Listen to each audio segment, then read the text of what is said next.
বসছি। এই পা দুটোকে যতটা পারা যায় টেনে এইভাবে, এবার হাঁটু দুটো ফার্স্টের দিকে আমাদের এইভাবে উঠে থাকে, সেটা আস্তে আস্তে চাপ দিয়ে প্রেসার দিয়ে নামাবো। এইভাবে কয়েকবার করব, শুরুতে বেশি করার দরকার নেই, এইভাবে করলাম।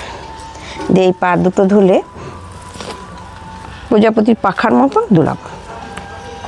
মাটিটা টাচ করার চেষ্টা করব, যার যতটা আসবে ততটাই করবেন।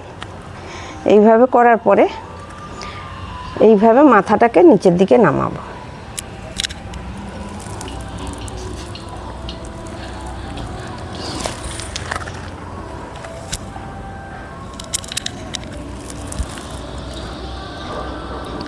এখানে স্টে করলাম, তারপরে এই ডান দিকে মাথাটা নামানোর চেষ্টা করব যতটা যায়।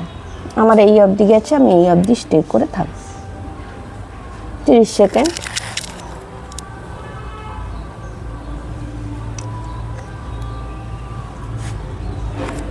এবার দুটো হাত পেছনে দিয়ে হিপটাকে উঠাবো,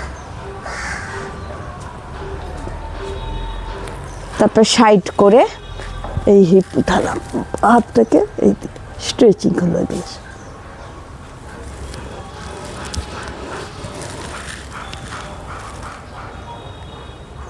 এইভাবে 1 সেট হলো, 3 সেট করে করবেন। নমস্কার।